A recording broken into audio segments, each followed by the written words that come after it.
Welcome to Shaping the New York City Skyline, a podcast that explores the stories behind the buildings that shape our city. With your hosts, David Shamshovich, Brenda Slokowski, and Camilla Almeida.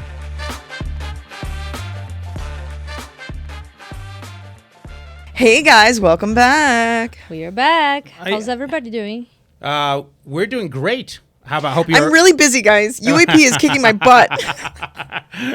What does UAP stand for? The Universal Affordability Preference, which is a revision to the Voluntary Inclusionary Housing Program as passed under the City of Yes Zoning Text Resolution Amendment. And if you want to know more, go listen to our last episode. Brenda's drank so much coffee today. It's unbelievable. Honestly, only one. This is au naturel. Today's guest was Wilson Parry of PropertyScout, co-founder. CEO and co-founder. What a product that he has. Yeah, the product that he and his co-founders have created is a software user interface to basically look up any piece of information you need about your property or the neighborhood that your property is in, or the zoning that applies to your property, or the zoning text resolution provisions that apply to your property. Wait a minute, what is this piece of software called? It's called PropertyScout, guys. And it's probably, if you are in the real estate world, you need to get this product. It will make your life easier. It can show you, first of all, it links multiple sites. Everybody gets really annoyed if you do real estate work in New York. Obviously, you have ACRIS, you have DOB, you have HPD, you have all these different agencies. You have a zoning resolution that has requirements for height, for other restrictions on the site, things like that. Telling you about debt, telling you about ownership. He's put it all together in this one cohesive site application. That's a web-based application. And also, we didn't play Jewish geography, but I guess we played like zoning geography. We did play zoning geography. Where we all knew somebody that knew each other. So there's a lot of interplay there. Obviously, people who are working in the same kind of he worked field. for Andrew Barocas, one of our guests from season 1. That's how he got his foot in the door. An FOP, a friend of the pod. Yeah, so he worked for Andrew at M&S as a broker, and he was an artist by trade. And then he just kind of did this broker stuff, learned a lot about real estate and zoning, and then immediately kind of pivoted to doing this application with a former classmate of his who went the computer science route. You can see his creative mindset, how it comes through, the dedication that he has into learning everything that you need to know about zoning, or about the random DCP, HPD, small little rules and regulations that apply to every site. It comes through creatively in the product, and it makes it that much better of a product. And the application is really great for us, and we use it for our purposes, because if we wanted to double check, make sure that we know which statutes apply. For us, it's kind of it makes sense. It's a good starting point. It's a great starting point, but more importantly, for people who are looking for development sites, whether a developer or a broker, it's a gold mine, because you can find sites that fit certain criteria that you could never narrow down without all that data being correlated in one simple place. So it's an amazing program. I don't think we even know half of the capabilities. It's continuing to grow. Waiting on that tutorial, Wilson. Yeah, where we talked to him about getting a tutorial, and he's getting those things up. Please, contact him and contact us as well if you need more help in these areas, understanding some of the zoning aspects of the City of Yes, which now has been incorporated into PropertyScout and can help you with that zoning analysis and understanding better what your site can do. He also mentioned a lot of new things that are coming up for the app, and I'm excited to see how that's going to work. He knows a lot about this stuff for kind of non-zoning, classically trained person. He taught it, I assume, to himself when he was doing this stuff, and now has a wealth of information in his brain. This stuff is complicated. So how he's able to kind of digest all of that, I don't know. We're digesting little by little, but it's complicated stuff. So reach out to him. His product is great. Take a look. You can get a demo. There's not really anything, as far as I've seen, in the market that's comparable to it. There's a at all. Zola, which is the zoning land use map. It's not comparable. Yeah. It gives you a fraction of the information that PropertyScout does. That's correct, but it's the closest thing to it. So listen, that's a good tool, and that's good for basic things, but much more accuracy, many more. It correlates all this stuff. It creates a zoning analysis. Yeah. You could find things in the neighborhood. It just does things that you can't do where you don't have all the information in one product. Yeah. So without further ado, everyone, Wilson Parry of PropertyScout. Hey guys, welcome back. We're back. Another episode. This is we're well into season 3, I think. Yeah, I'm gonna call this the halfway point of season 3. But it does get us into gear and ready for our next guest. And he is Wilson Parry of PropertyScout, the CEO and co-founder. First of all, we know that you are a big Skyliner. Huge. And in fact, that's one of the reasons I remember we had a LinkedIn exchange at some point, and I said to Wilson, he's like, I love the show. And I'm like, okay, great. Can you leave a review? And then you went and left a review. It's like, it's the only time I've ever been successful. I remembered you from that. I had not met you. And then, lo and behold, you knew Ian, who created this amazing Ian's our advisor, actually. map. Yeah, exactly. And I didn't know that at the time. And we know Ian Rasmussen from Urban Cartographic. I'm so glad you pronounced his last name, by the way. I think that's. I still don't know if that's how you pronounce it. I like to be linear, as everybody knows, because it's easier to understand where you came from, how you got to where you're going. And you're, like all our guests, we try to get a good array of people that can speak about real estate development, the tools that people are using, how things get built. And your trajectory is not exactly the same like all our other guests, and that's what we shoot for. Where did you grow up? What kind of upbringing did you have? What kind of things did you like to do as a kid? And how did you get, what was your educational background? Sure, absolutely. I grew up in Vermont, small town called Norwich, Vermont, which is right next to Hanover, New Hampshire, Dartmouth College. My dad taught at Dartmouth. He's a filmmaker. Get out of here! Oh, Yeah. nice. All right, now we have to. Is he? Is there anything that we would have known or? Probably not. He's a documentary filmmaker, but very successful. Like he won a Guggenheim and. Oh wow. So, but small, like That's a hard industry to. Yeah. So I grew up in a very creative household. My mother was a music therapist, and then she ran a nonprofit that helped kids with special needs. So a Therapy for saint kids? of a woman. Yeah. Yeah, I would say so. And then your dad made a documentary about her. That's how they fell in love. Pretty much. Get out of No here! way. Wait, what? He made a movie called The Music Child about my mom teaching music therapy to a kid with special needs. And she helped him a lot with the writing of the grants. So there was always this, spouse relationship with creativity kind of growing up. This was his muse. Yeah. And so, would that influence you to be in the arts? Big at time, all? yeah. So I actually went to school for liberal arts. Went to Amherst College, where I met my business partner, the co-founder, Yareen Kessler. And I studied liberal arts, economics, and art history. And after, I went my path of art, and Yareen went the path of programming. So I made art. I was a artist in my 20s. And then what kind of things are you making? I was making mostly abstract painting and sculpture. So you're making traditional art pieces.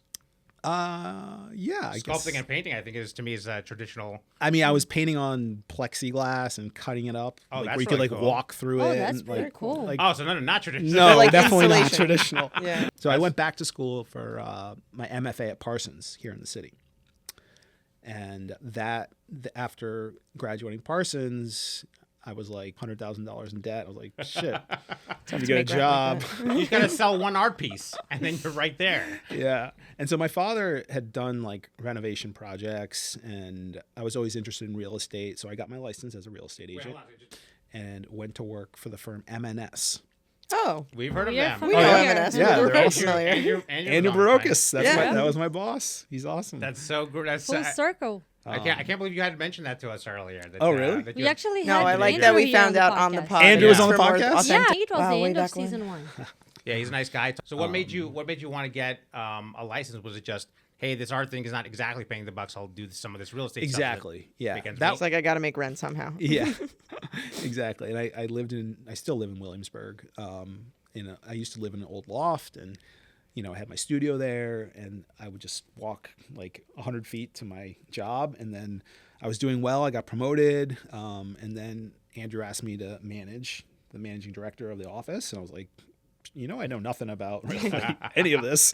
And he's like, yeah, but you're doing tons of deals, and I think you'd be great at it. So I did that and we grew, and it was going well. And I was always kind of just amazed at how disconnected all the data was. I was like, why do I have to go here? Why doesn't no one else knows about these projects that we're pitching, like these huge sellouts, like, and the data's out there. And then I was like, put two and two together. I was like, this needs to be like a software. And we're talking, what year is it? It's like 2014, 15ish. Okay, so it's not. The internet's It's not there. Yeah, the internet's there, but it's not this. It's not the data that you're referring to. I agree, was not. I don't think was started till like about 3 or 4 years later. They didn't start really putting those things together. So you're doing these deals, but how are you familiarizing yourself with neighborhoods and properties and things like that? Going on Google Maps, and just walking? Yeah, I mean, I was managing at this stage, so I was just trying to generate as much leads and business for 40 agents, you know. So I was using Department of Buildings and, you know, piecing together, you know, in spreadsheets, you know, all this information, condo filings, all that. And so when I talked to my partner, Ureen, he's like, yeah, this has to be a piece of software out there, especially if, you know, you're doing sellouts for $100 million, like people would be willing to pay for this, right? So I left my job and just went all in. I'm kind of an all in. Wow, that was Wait, first, how did you get? Very Libra of you. Yeah. How did you get back in touch with Ureen? What was he doing? He was in New York, and we were still, you know, good friends. We probably see each other once a month. And he built a very successful PDF editor app called PDF Buddy that took off. And so he was looking for his next project because it was a very low maintenance project. And super bright guy. And I mean, what he's able to do with zoning, the data, and the geometric calculations, no one else is doing it, I think, anywhere. I haven't seen anything. Oh, yeah, I haven't like specifically searched for it, but I've done lots of searches and I haven't come across anything other than those two programs that we talked about. One of them, which is obviously much more intricate than the other. How did you get him to buy in? I think once he saw some of the numbers, you know, just the kind of money that you can make in developing and brokerage, and he was like, yeah, if somebody can make $3 million, you know, on a sellout, you know, commissions or whatnot, they should be willing to pay, you know, hundreds of dollars a month. I mean, real estate data is very fragmented, right? And there's a lot of pieces that you have to stitch together to add value. So I think, yeah, he saw the opportunity. You know, he saw that, and New York is a powerhouse for new development. Yeah. How are you envisioning at those early stages your, say, ideal client? You visualize the customer and the client and how they would be using this program. What ideally is your ideal customer using this for back then? So the first iteration of this was just a pipeline of new development. That's all it was. The zoning was very minimal. But we had plans because I worked at M&S. It was all about like getting the plans and understanding the plans. So we basically collected all the ZD1s, right? And all the ACRIS development rights documents. And when we first brought it to developers and brokers, especially developers, they were like, wow, this is amazing. I can see, you know, the pipeline of development, what's getting built. I can find stalled sites. There's value here. Yeah. He's like, you have this zoning data that no one has. You know, you have ZD1s, you have Zeldas, you have ZRD1s. Like, no one has this. BSA, DCP rezonings. No one has this. Why don't you go deeper in zoning? That's my pain point. And we heard story after story of the developer going to put in an offer in Little Italy, thinking he can maximize his FAR, but there's a height restriction. Right. And was about to lose $2 million from his down payment because he missed this, or the architect missed this, you know? And so when we heard that over and over again, then we knew, and we knew that was the bigger opportunity. So we pivoted, with like an adjacent kind of soft pivot, about a year and a half into developing PropertyScout. And it was actually hilarious how it happened. My partner was like, yeah, there's the zoning tables, you know, NYC Gov. Why don't you just get those in this weekend? And so I did that. I got like a spreadsheet and I was like, you know what? Like, this one's wrong. And this one, Midtown, it's different. And then that we didn't even know there was a zoning resolution. Like, then someone was like, yeah, you got to go to the zoning resolution. So I opened up the zoning resolution. It was a PDF at the time. And I was like, fuck. Yeah. Yeah. I say that basically every time I open the thing up. Yeah. So it doesn't matter whether it's Yeah. PDF or not. And we spoke to some architects, and they're like, yeah, like huge pain point of mine is the fact that I don't have lot linked to zoning resolution. Like that needs to happen, you know? And so we're like, Jesus, yeah, like you just want a list of the regulations for your property. Like, Yeah, that's what the applies, most important what's thing. applicable Right. to your property, so I can see it right in front of me, and then I'll be able to know Exactly. as opposed to searching for it. Yeah. And so we saw that as like a huge opportunity just because so many people work in zoning and land use and need quick access to information. So that took me down about a 3-year Rabbit hole. of getting the zoning regulations out of the zoning resolution. And But not only just matching them up and making sure that they correspond, you get all the exceptions. Like, to me, that's a significant endeavor. Is this all? 3 years of It's a work huge down the yes. drain now that it's changed to city. Yeah. Yes. Well, no, I'm well, so no, but not all of it. no, A lot of well, it. a lot of it. But I think people that don't work in tech might not understand the infrastructure that needs to be built to accommodate changes like this, right? And that's what is the real value that we have, that we can update quickly, you know, because we built that infrastructure. And we're like, I like to say that we're using a ton of AI, but AI is, my definition is actual intelligence. Okay. Nice. And I so, like that. Okay. You so- took my brain? Is what you're saying? yes, I mean, you know, this stuff is super complicated. Yeah. You can't throw this to some engine of LLM and try to determine if you can build up 100 feet. Yeah, but you could create your own model and train it, and then train it just on zoning, and then hopefully that. It's the inputs that really matter. Like you still have to like work it Yeah, to what you need it to be. You know what I mean? of course. And some of it's interpretive, right? Right. Yeah. So, I And that- mean, in some areas it's straightforward, but in a lot it's not. And so, you know, we did take that approach. We tried, but we just found at the end of the day, like you still have to go through and review it, right? And so we felt it was better just to do it more or less manually. We do use some tools to help us get the data. We actually built a site for the zoning resolution PDF before the really? online Wow. one. Yeah, it's, I'll show it to you. It's like some old grody site that we built. And we actually built a site for the new text that just came out. So now we have this reference that we can Yeah. use to, you know, So, Yeah. so how did That's it? What was awesome. the first iteration of, say, the version that you actually released to public, which I assume was some kind of beta that was limited? Who did you offer it to, and how did they use that program? yeah, so like early beta was probably 2020, and we were not really handling the complexity well. There was developers that I knew, and some brokers. You know, the brokers loved the pipeline, but we shut it down. Actually, we shut down the beta because we knew we had to be 100% right. Yeah. You can't put out something in zoning that's not right. Yeah. It's Yeah. deterministic, right? It's like it is 100 feet. That's how high you can build. It's not 110 feet, right? And if you put out the wrong data and someone makes an offer and they screw up, they're going to tell Yeah. every single person that it's Yeah. terrible. Yeah. And we heard other companies that were trying to do it too. And like when we met with them, they're like, "Yeah, we tried this. It was wrong," you know. Right. And let me get you. I mean, look, we're software, okay? We're going to have things that are not 100% sometimes. It's just the way it is, right? You do want obviously a professional like yourselves or a lawyer, zoning architect before you put in your offer to look at the what the output is here. But we knew there was significant value in especially users who are looking at a lot of property, right?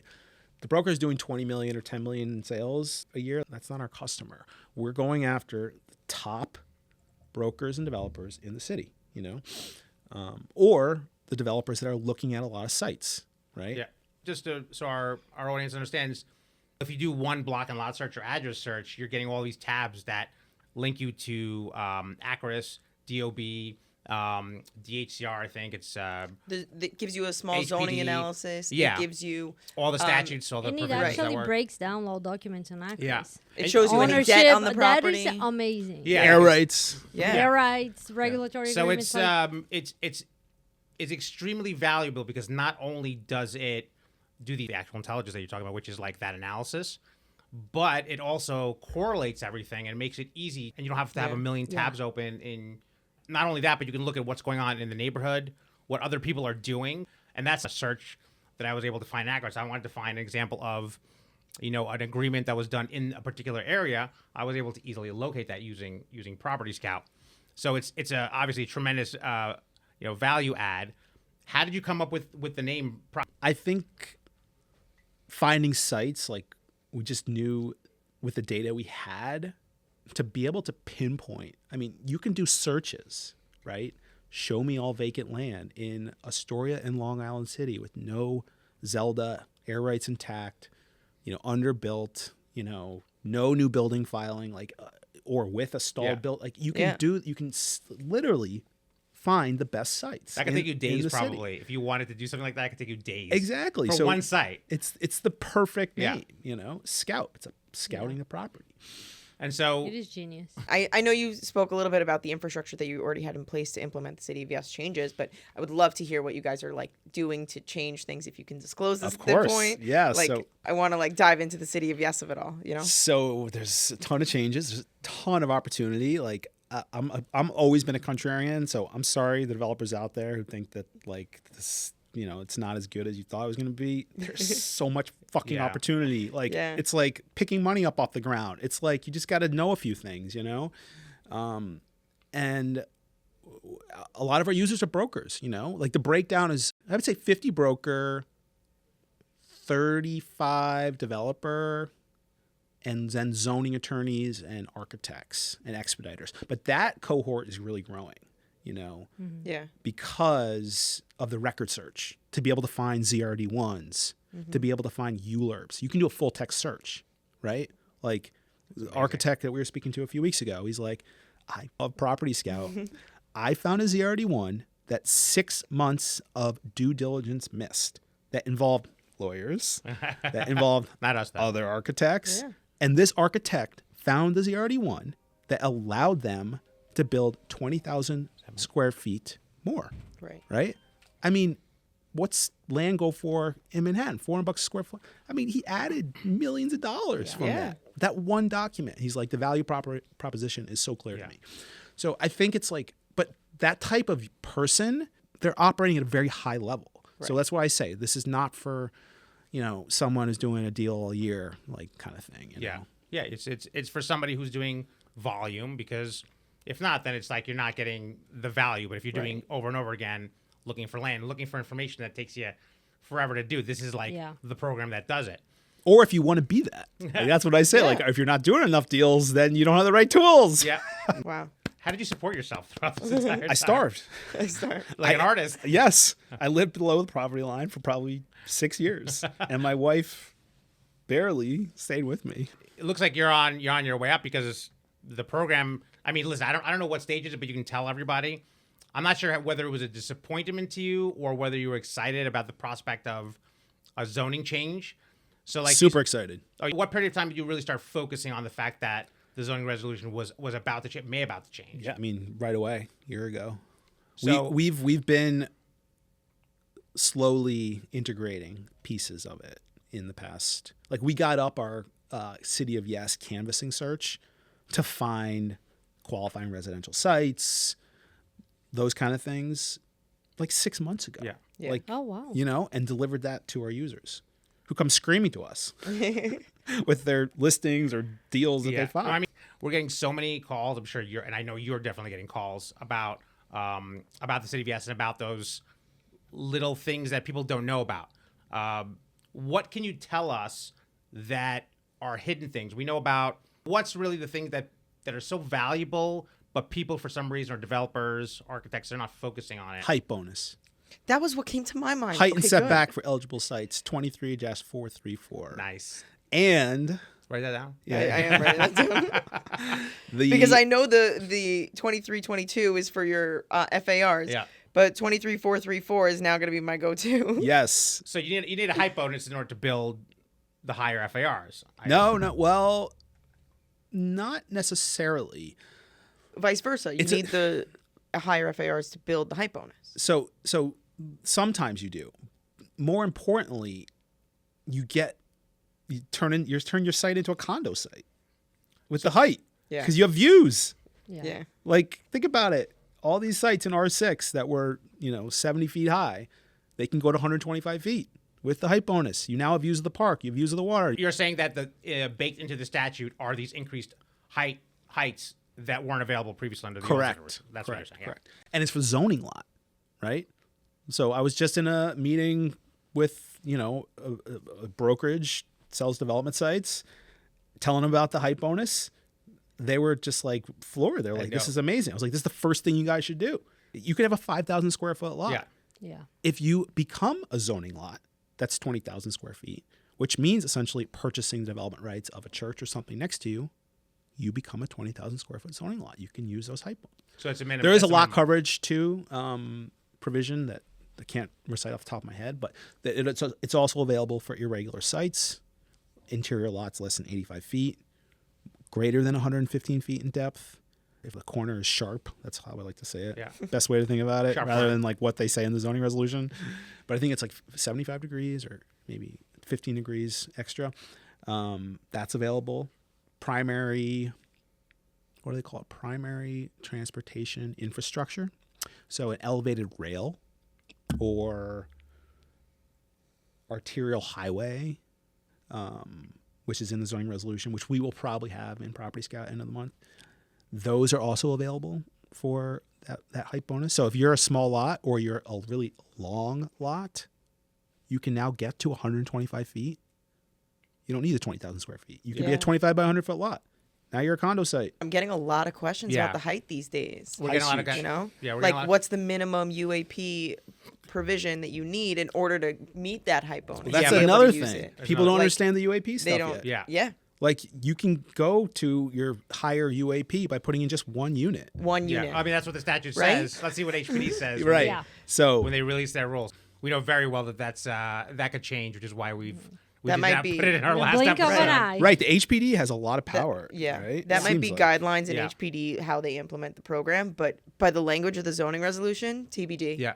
I mean, we've got. Yeah, we really don't know what they're going But to think do. about it. I don't think they're going to be too restrictive, at least at first, because here's my thought. Here are all these districts, right, that formerly were not going to build affordable housing. At least they get 2 or 3 units in the building. Right. Right? That's better than what it was before. Yeah. Yeah. Right? But they don't want to, they generally don't like wasting resources on minor, small, like with 1 or 2 units. Right. That's what they've told us in the past on voluntary. Right. So we don't know how they're going to have, but I think you're right. Affordable housing is affordable housing. But I think from their take, they may be thinking, well, the developers taking advantage of that and then putting in 1 unit just to get the height bonus. I agree with you, but there's discretion, right? If you come to them with a home ownership project, they can tell you, no, we want rental. Yeah. I mean, look, ultimately, I love the greater powers that the DCP has now to override bulk regs. Like, that's great. We work with like DCP, like, they answer questions for us. And so and we don't do a ton of the tax abatement stuff. I have like a general understanding of it. And so I don't really. Well, it's not really zoning. People kind of intermix it, but it's not zoning. UAP is zoning. Yeah. MIH is zoning, right? The height stuff, that's zoning. But we have to. Like, the thing is, and my big realization with the City of Yes, if you think about what the DCP did, they're encouraging large sites, right? With all these bonuses, height bonus, FAR, eligible sites. There's now this term called large sites for lower density districts. What does 485X do? It encourages large sites, Yeah. right? So Well, depending on your If perspective. you want, and I'm going. It encourages smaller limits. sites because you don't want to pay those Yeah. prevailing wages. I don't think we're going to see so many large sites. right, but, Everything's gonna be 99 units or lower. but anything that's bigger, so some sites are going to have to be, Right. right? If you just have that space, it'd be dumb to not utilize it. Exactly. So in that sense, they're shifting the power. 45x is the starting point with everything now. Yeah.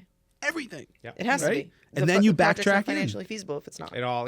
And that's what I've been explaining to people is that UAP now, unlike VIH, although VIH was always coupled with a tax exemption, but it really depends on the tax exemption because you're not getting any zoning bonus ratio. You're not getting any extra square footage.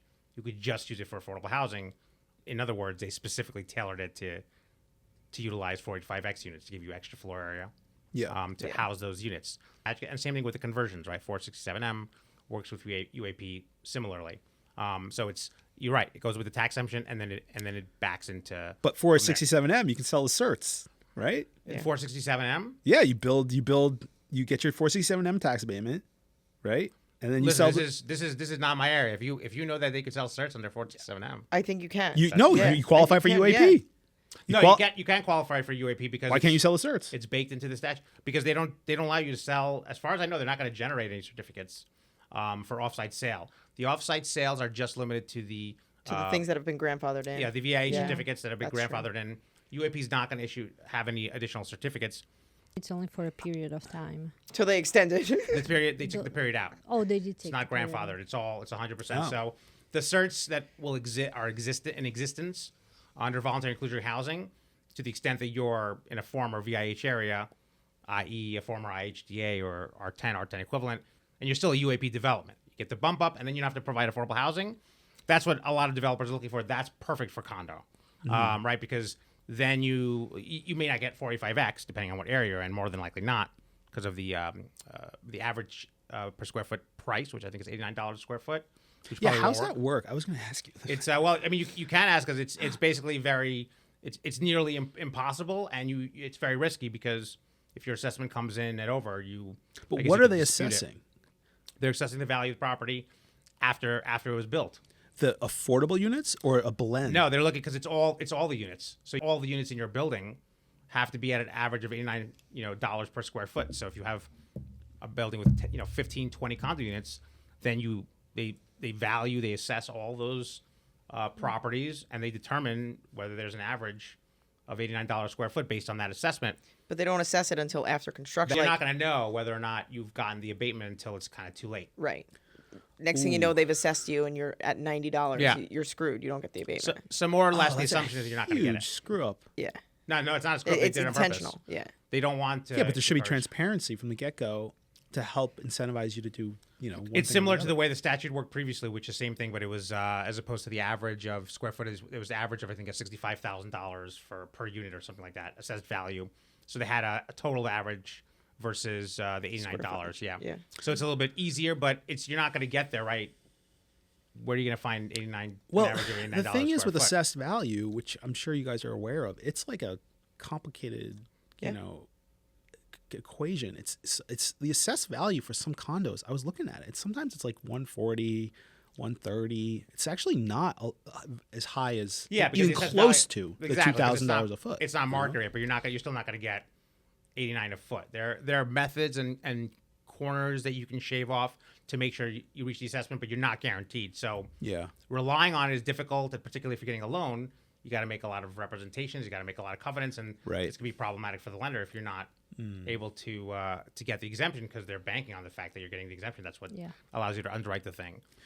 There should be a market then for being able to purchase the additional amount if you come over it. None. They don't have. They used to have certificates for the old 420 program, and we used to sell them. And now there's a handful. But of them think left. about it. There should be a fund or something somebody should be able to pay that gives the lender assurance that they're going to hit the $89, right? Oh, they may do that, but nobody wants to put down $10, $20 million in reserves or whatever they want to put down. They'll have to negotiate, and then at the end of the day, you may not make that number anyway. So it's a risk.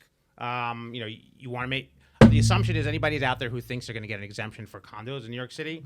The assumption is you go in thinking not, and then take your chances if you think you can hit that $89 or less mark, and then if you don't, then you challenge it and you see if you can get there. If not, there's not really anything you can do because if you assume you're going to get it and that's what you're banking on to underwrite the thing, you may be disappointed. Exactly. The best you can look for, in my opinion, is getting a zoning bonus previously under VIH, now under UAP. This way, you don't have to have those UAP units occupy the zoning bonus, so you have more floor area. And yes, you're paying taxes, but you're selling those units, so you're passing that on to the buyer. So you're saying there's going to be no UAP certs? There's going to be no UAP certs. It's all one-to-one. So whatever affordable housing you built, that's what you generate. You're going to be able to do off-site UAP. So for instance, say I have a UAP development that I want to make in one area, in one zoning lot, and then across the street, which is a separate zoning lot, there's a good site, dollar value per land is it's a good price. I want to make an affordable building there, and I want that affordable building to generate the UAP bonus. You can do that as long as it's within a half mile, same community district, which I assume it is because it's across the street. So that works, but you're not going to get certificates that you then transfer. HPD may issue certificates, but it'll be limited to just that site. Although one UAP site can provide affordable housing that satisfies the zoning bonus for multiple developments. So so if you find one site you can make it huge, you can make a big affordable building, and then you can provide it for different sites. Right, but that creates different issues in terms of like how that building's going to be funded. Come contact us. Who's going to subsidize that building, and HPD is certainly not going to. So that creates further issues, but it's certainly a possibility. I wish there was some way to bake it into PropertyScout. Well, we do have IH air rights available. There's a tab. Yeah, there's a tab. Off-site inclusionary housing air rights. So you click that, and you see every project that has excess development rights. How did you educate yourself on this topic, being a non-lawyer, right? Being, yes, a broker, but there's lots of brokers that really get real estate and really understand this stuff. But, how did you really get into the nitty-gritty and really get this stuff like you do? Couple ways. I mean, so I told you about the pipeline that also had the ZD1s. Mm-hmm. Yeah. So we had that when I was doing the zoning resolution, coding it, right? Having a reference for every single project in the city of what's been approved was right there, one click away from me, right? So that was super useful. And just, I guess, being diligent on reading, which undergrad helped me with. Right. And then, I would go back and forth with my partner. We would discuss stuff. That's the best way to get to the answer. And then bringing Ian on, right, as our advisor. Ian he runs Urban Cartographics. It's a firm, zoning, land use consultancy. They do all of the maps for rezonings. They also do massing, zoning studies as well. But he's been a godsend in helping us understand these more complicated regulations. How did you get introduced to him? How did you meet him? He hunted us down. That sounds like good job, Ian. A lot of people hunt us down. I'm proud to say to this day we have spent $0 on marketing. That's amazing. That's amazing. Good for you. I can't believe it, and we're self-funded, which is pretty cool. I was surprised. to hear that because I just assumed everybody who does the kind of these applications, they have to have some kind of funding to get, because it's a complicated program. I've played with it. It's massive, and I've touched upon probably maybe 0.5%, maybe 0.25% of what it can do, because I'm not doing all those things. But for what I was doing, it was supremely helpful. I can't imagine what a broker would do with that info if they really knew how to. Yeah. Are you guys training people on this stuff to how to use it? Yeah, we just got up a help page 2 years in. You should start doing some videos about it. I know. We're a 2-person team, Well, 2.5 with Ian. Yeah. No, but that's where the marketing with 2.5. I know I'm pretty tech savvy myself, where I can just play around and figure out how to work things.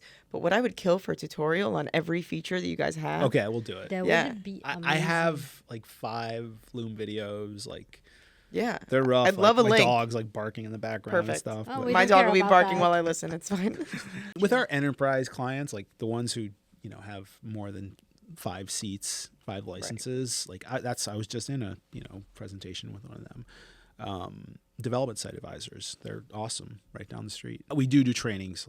I'll go on Zoom, every couple months with them. Yeah. Personal trainings for. But we need a library of videos, and we just got the help page up. It's a Notion. Do you guys use Notion? Yeah. No, it's that has also. That's another tool that allowed me to do what I did, by the way. So help videos, that's coming. Well, what is it, with the City of Yes coming out, and before it came out, now that it's come out with the final language, obviously, what are the calls here? What are the questions that you're getting that you hear the most of? What are people really interested in discussing and asking about? It's a lot of it is understanding UAP and 45X interaction. Yeah. Which we are building a calculator for that, by the way, like a little slider. Yeah. It's gonna be pretty cool. Simple but cool. It shows what 45X, how much you need units and how much you need floor and Yeah, where so- the two meet. Exactly. So you can drag your market. Yeah, that's and a your good idea. affordable. Your ground floor, you'll have a slider, how much commercial or community you want, Yeah. and how much lobby you want. If you want lobby, I mean, it gets I complicated. can't wait to play with it. Yeah. Yeah, because literally, everyone starts right here, right? Yeah. Everyone starts with floor area and 45 and UAP. That's the first thing. We always came back to that first principle. We have a massing tool. We didn't build that at first. The first thing for us, was the list of regulations. What can you do? And I constantly need to come back to that because we have to even drill back even further from that. And that is simply just a floor area calculator. Yeah. That's Yeah. all you need to get started, right? And that's how all projects get started. So that's the next feature we're doing. Where are you getting the information about specifics for a property? Because, Zola does not have accurate information. I'm always looking at it, and it's close, but it's not accurate. Right. And accuracy is obviously key because that multiple can make or break something, or at least it'll get somebody angry enough because it's not exactly on. It's a great question. We get that often. We can only do so much with what the city provides. That being said, our lot area that you're getting with Zola is sometimes off, Yeah. right? Yeah. So I don't know if you guys saw, but right next to that, we have a geometric lot area calculation. Yeah. That's based on, it's a geometric programmatic thing that we do. We draw the lot on the tax map, programmatically, to get the lot area. Mm-hmm. So generally, if there's a difference of over 10%, then something's off, right? Something you should investigate. And usually our calculation is going to be a lot more accurate. Obviously, a survey is best, but if you're looking at something you need to get a quick baseline, then it works for that purpose. Yeah.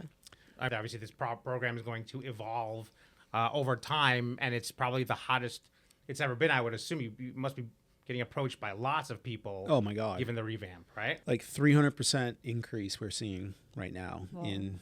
And what's the client base turned to? Is it still the same base? Yeah, I mean it's mostly developers recently that are coming to us. Most brokerages have licenses with us. Where do you see things going? Maybe for real estate development and for Property Scout. I for one think again like you that the massive changes to zoning, the housing policies that have changed. That's going to be big for development, whether people realize that or not. Clearly, that's then going to be big for Property Scout. But there's so many other realms where you can get into, and I know this is zoning, but zoning then kind of its tentacles reach into other areas as well. Mm-hmm. For example, right now, at least for the next 2 or 3 years, I think that the conversions are going to be huge. Yes. Because of the incentives and because of the zoning bonuses that are allowed. I want to sift between all potential buildings that can be conversions, meaning these Class B, Class Cs that have low vacancies, to get a list of where they are.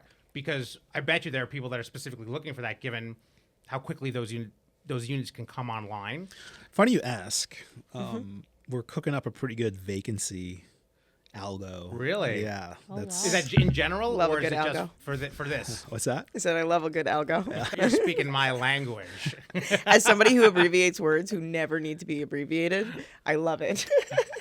So you guys are doing an algorithm for specifically for vacancies in buildings, or for this purpose, because obviously it may not be worthwhile to do a conversion if you don't have enough of a vacancy. Because that's a sign of stress, right? If Yeah. the building is emptying out. And however, it's not as clear as you'd think. We were, discussing a site, and the building was 95% occupied, but the landlord was smart and he has a clause that allows him to convert it and vacate the building. So it's not as clear as you think, anything in real estate, but it is probably an 80-20 kind of thing. 80% of the time it's gonna, and 20% of those buildings that are fully occupied have a clause. Because you don't have those leases available to you. Right. So you can only be based on the data that's available, the public data. Exactly. Yeah. Our next kind of piece that we're building out is the ACRIS debt, information. So I don't know if you guys saw it. We have a total debt calculation now, which is super valuable, super accurate. And we'll be building, we now have construction loans. We can identify construction loans, project loans, so other pieces of the debt. Ownership, we're getting a lot stronger in. We have great ownership because we have all this pipeline of development and everything, but that's another area that we're investing in. So the future is bright for Property Scout. I think that I'm completely impressed at how your knowledge of zoning, which is such a complicated topic. I know that you're downplaying it because I know how much you know about zoning and how much you need to know in order to make sure that everything in this program is accurate. But I encourage everybody to contact Wilson. He's very personable. We just met each other through LinkedIn and then through mutual acquaintances. And then we did a free trial of Property Scout, which we think is just amazing. It just has so many things that we're not even capable of using because we're just not there yet, and we'll be looking out for those tutorials and that help. But I want to give you an opportunity to kind of speak your piece to the extent that you hadn't said something or want to plug some more things, like if you're speaking somewhere or if you want to give out your information for people to contact you, things like that. Thank you, and thanks for having me. Look, I live in New York City. I live in Williamsburg, so my partner also lives in New York. We both loved the city. What a great thing to be, hopefully helping make a city be better. Yeah. Help build more trying housing. to shape the New York City skyline. Yeah. We're getting so good at that, and I'm so happy. I love it. Or scouting the New York City skyline. There you go. I think we have an episode title, guys. Scouting the skyline. Have you played with our 3D sightline view? No. Oh my God, you have to. It's like the coolest thing. You can see the entire city in 3D, color coded to zoning. Oh. That's cool. To see if someone's fully built. My mind is already thinking about clips that I can use that for. Yeah. Underbuilt. So developers use it. So they'll be on like an avenue, on 3rd Avenue. They'll throw the sightline view in, and they can see if they're going to have views to the river. Oh, wow. Wow. One click. No, that's amazing. Wow. That's really great. So pretty Do we cool. still, Really do we big. still have the? Yeah, I use it every day. I used it this Yeah, morning. I we use it gave you guys a little extended trial. Thank you. That's really nice. I haven't been using it, so I should really get on top Oh, of we that. have been using I literally used it this morning. We're gonna have to start paying you at some point. I think I've said, we're a property data app focused on zoning, development, and development rights, air rights. When we went very narrow and deep on those topics, we also have ownership and debt and most of the other features that other property data apps have. But I think our real focus was those 3 areas. Yeah.